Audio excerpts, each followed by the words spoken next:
Dunia atau akhirat? Yang mana Pak? Akhirat. Kalau dunia, orang mungkin bisa ngukur. Saya biasanya jam sekian sudah laku sekian, dapat duit sekian. Orang bisa ngukur. Itu pun dia nggak bisa memastikan apakah nanti dapat atau tidak, karena dia nggak tahu di depan ada apa. Makanya saat bekerja mencari dunia, kita diajarkan untuk tawakal. Apalagi ketika mencari akhirat, lebih nggak jelas. Kita lebih tidak tahu bagaimana kondisi dari ibadah yang kita lakukan, apakah diterima atau tidak. Maka iringi ibadah yang kita lakukan dengan tawakal kepada Allah. Sebagaimana Anda mengiringi aktivitas dunia yang Anda lakukan dengan bertawakal kepada Allah. Dan Allah Subhanahu wa taala berjanji, "Wa may yatawakkal 'alallah fahuwa hasbuh." Barang siapa yang bertawakal kepada Allah, maka Allah akan memberikan kecukupan baginya. Sehingga orang yang nyari dunia, dicukupi dunianya ketika dia bertawakal kepada Allah, maka orang yang nyari akhirat akan dibantu oleh Allah, ibadahnya bisa diterima dan dia dapat pahala karena dia bertawakal kepada Allah. Itulah manzilatul ikhbat, orang yang tawadhu ketika beribadah, sehingga dia tidak mengandalkan kemampuan pribadinya. Saya sudah punya banyak ilmu Pak Ustadz tentang ibadah-ibadah yang saya pelajari di pondok. Fikih thaharah sudah hatam, fikih sholat sudah selesai, fikih masalah puasa sudah hatam, apalagi sudah saya pelajari semuanya. Insya Allah ibadah saya sudah sesuai sunnah.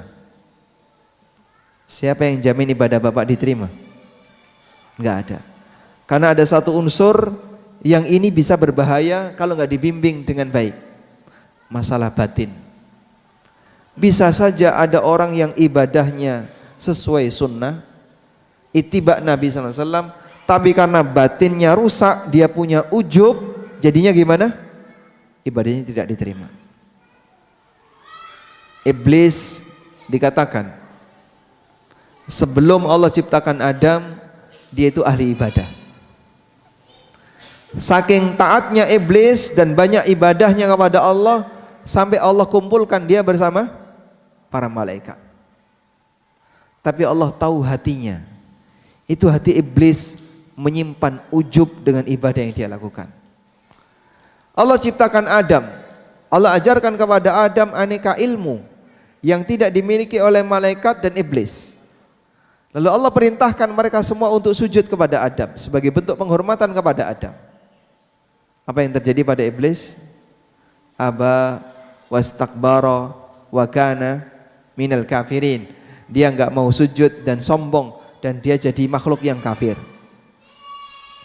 Seluruh ketaatan iblis hilang gara-gara ujub. Dan ujubnya itu ditunjukkan ketika ditanya oleh Allah Subhanahu wa taala, "Ma mana'aka an tasjuda id amartuk?" Apa yang menghalangimu untuk bersujud ketika aku perintahkan kepadamu? Apa jawab iblis? Qala ana khairum minhu khalaqtani min narin wa khalaqtahu min tin. Iblis mengatakan, aku lebih baik daripada Adam. Kau ciptakan aku dari api dan kau ciptakan Adam dari tanah. Maka di saat dia ujub seperti itu, sirna semua ibadah yang dia lakukan. Enggak ada nilainya, Pak. Makanya orang yang tawadhu ketika beribadah, enggak mungkin dia ujub. Sampai pada puncaknya orang ketika ujub ketika beribadah, dia merasa ibadahnya inilah yang pasti menurut dia akan mengantarkan ke surga. Akhirnya dia meremehkan orang lain yang tidak punya kondisi yang sama. Mohon maaf, bisa jadi ada di antara kita yang enggak suka pujian orang lain, sehingga dia ini ketika ibadah rahasia, enggak suka cerita, dilakukan diam-diam, enggak ada siapapun yang tahu. Enggak ada satupun orang yang memuji. Dalam posisi ketika tidak ada orang yang memuji, dia memuji dirinya sendiri. Maka para ulama menyebutkan ar-riya'u syirkun bil ghairi wal ujbu syirkun bin nafsi. Riya itu syirik dengan orang lain. Ujub syirik dengan dirinya sendiri. Wal ujubu syirkun bin nafsi, dan ujub itu syirik dengan dirinya sendiri.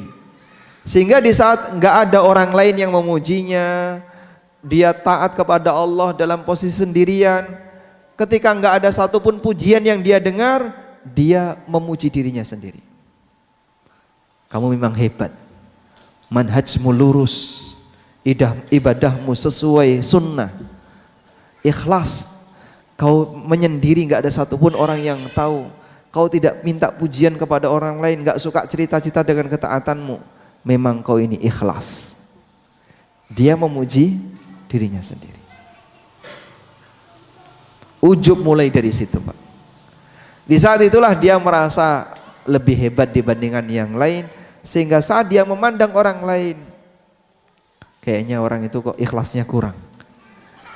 Jadi sampai batinnya menilai batin orang lain.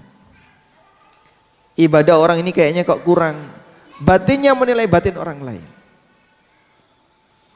Bahkan yang lebih parah adalah dia merasa berjasa terhadap agamanya. Waliyatubillah. Allah mencela hal ini dalam Al-Quran. Yamunnuna alaika an aslamu. Mereka berjasa di hadapan wahai Muhammad dengan hadirnya mereka di dalam agama Islam. Qul la tamunnu alayya islamakum. Katakan wahai Muhammad, la tamunnu alayya islamakum. Janganlah kalian merasa berjasa dengan masuk Islam. Balillahu yamunnu alaikum an hadakum lil iman. Tapi Allah yang memberikan kenikmatan kepada kalian ketika Allah kasih petunjuk kepada kalian untuk mengikuti jalan iman. Kau jangan merasa berjasa dengan berada di barisan ahlu sunnah, di barisan dakwah ahlu sunnah. Karena Allah gak butuh kita. Kalaupun kamu gak ada, Allah gantikan orang lain. Sebab yang namanya ibadah itu Allah jadikan maksum keberadaannya. Ahlu sunnah yang mengemban kebenaran itu keberadaannya maksum. Maksum keberadaan, bukan maksum personnya. Kalau individunya enggak maksum, tapi kelompoknya, keberadaan kelompok ini maksum. Sebagaimana disebutkan dalam hadis riwayat Muslim dari sahabat Jabir bin Abdullah radhiyallahu anhuma, Nabi SAW bersabda, la tazalu ta'ifatun min ummati yuqatiluna 'alal haqqi zahirin ila yaumil qiyamah. Akan senantiasa ada sekelompok orang di kalangan umatku yang mereka selalu menang di atas kebenaran, 'alal haqqi zahirin. Zahirin berada di permukaan. Zahir itu artinya apa?